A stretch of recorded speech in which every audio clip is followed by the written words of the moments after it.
to say one other thing, and just without going into too many details, my own personal experience with abortion, and I don't think we talk about this enough, abortion can be another word for mercy.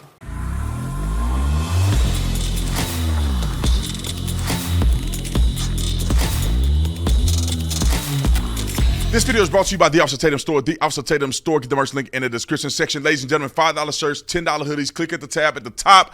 Also, we got a whole bunch of brand new merch. Our featured item is the hoodie that I'm wearing right now. Click on it and order. We also have our coming soon items. So if you're looking for the coming soon items, all you have to do is go to the coming soon section, click on the item. If this is the item that you want, click notify me when made available. Put in your email or your phone number. Put it in the list. As soon as they come into stock, and they're coming into stock soon, you will be notified via email, and you can buy as many products as you want. There's no limit on how many you can purchase. Like and subscribe to the channel. Hit the bell so you get notifications anytime I go live and make a video. Make sure you still subscribe to this channel. Like this video, comment on this video, share this video.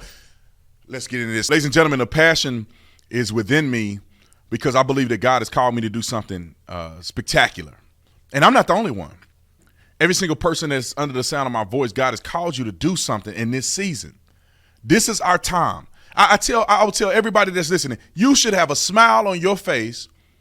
This should be the greatest time of your life because we are in a pivotal point in the United States of America where we can make a difference. We can go out and vote and change the trajectory of this country forever. We can put into place conservative values on a level in which we've never seen before. Conservatives running New York, conservatives running Florida, conservatives running Texas, Arizona, California. We have the ability to do that, but we got to go out and hit it hard. I know a lot of people are probably thinking, oh, it's just me. I remember I used to think, well, why do I need to vote? It's just one vote. Well, if 1 million people think like you, that's 1 million votes. And in the case of winning or losing, it can be the difference of 5,000 votes. If 5,000 people out of 320,000 people decide, I'm just one vote, you are going to screw yourself, and we will never recover from it. But I'm very confident that we're in the lead. We just got to finish the game. There's two theologies of good coaches and good teams versus bad coaches, bad teams. A great coach on a good team do not play not to win or not to lose. They play to win. Coaches that are on good teams, that are great coaches, when they're up 40-0, they don't go into reservation mode. They play to win the game. They don't play not to lose. That's exactly how we need to be thinking. Poor coaches on bad teams, what do? They play not to lose. They're up by 30 points and they start running the ball.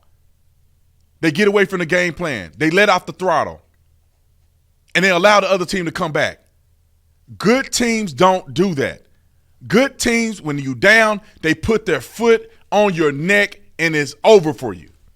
They run up the score. They keep running the game plan. It ain't their fault that it ain't their fault that they got the baddest running back in the game. It ain't their fault they got 15 wide receivers that can all run 4-3.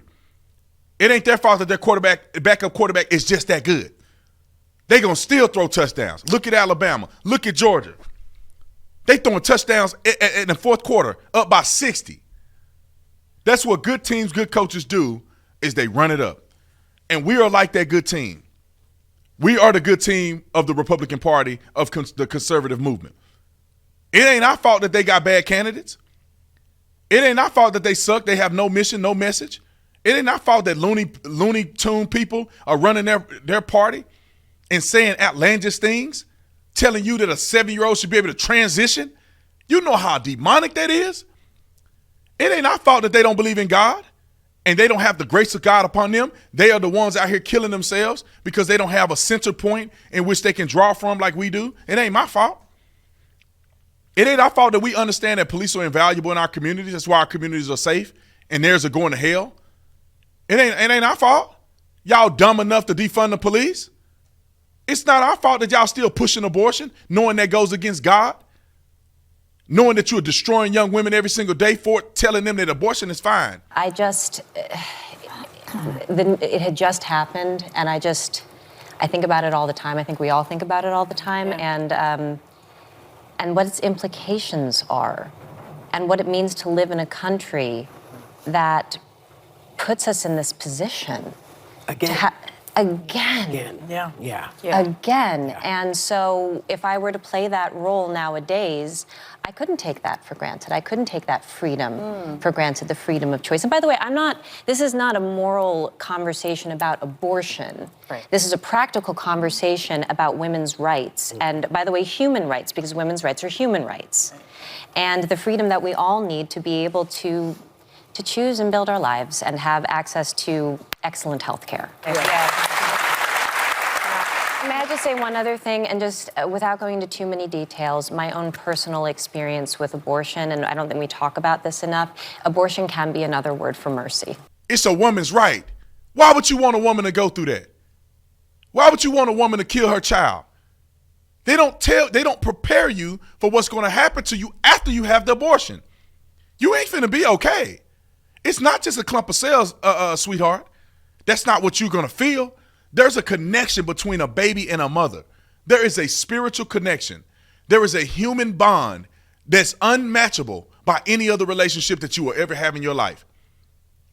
A woman having a child, there's a connection. And when you sever that connection prematurely or without good cause, you will suffer the consequences. Nightmares, depression. And then when you go to have a baby the next time and you want it, you are going to forever remember the baby that you killed. It's going to haunt you. They don't tell you that at the Planned Parenthood, do they? When Democrats are out here pushing, saying it's a woman's right, a woman's choice, do they tell you that? Do they talk to you about that? They out here pushing the abortion pill. I think it was Newsom or some idiot on the Democrat side wants universities to give people the abortion pill. They don't tell you when you take the pill that your abortion is going to occur at home. And that baby that's in you is going to come out of you. Lifeless, dead. You're going to be alone, by yourself, in a bathroom. And every time you walk past that bathroom, you're going to be re-traumatized at what you saw and that they didn't prepare you for. They push it because they hate you. Love will tell you, young lady, you have other choices. Let me help you. Young lady, you can go right now to Hands of Hope in Tucson or go to Abundant Life in Phoenix. And it's free for you to get an ultrasound. It's free to get all the checkups you need. It is 100% covered. These are nonprofit organizations that can help you go all the way to pregnancy and help you get an adoption if that's what you want. Because we love you. That's why we tell you not to have an abortion. We understand what that's going to do to you spiritually. We love you. That's why we don't want you coming across the border through coyotes and them raping you and having a rape tree with your underwear on it and your kids' underwear on it. I know I'm being graphic, but this is the reality. We love you enough that we don't want you coming over here illegally. We'd rather find a way to get a process in which you can get here legally, safely, or in a safe manner, and also have a job and have a social security number and work and pay taxes and be a part of society. We don't want you living and being the underbelly of society. 1 minute. See, the difference is between Republicans and Democrats is that we actually love you. We actually want to tell you the truth. The reason why I get on here and I say things about the black community and all of that, because I love them. Because I want to see young men grow.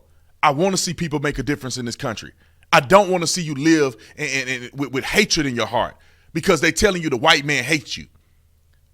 I'm here to tell you that good men love you, and that can be white or black or Asian or whatever the case may be.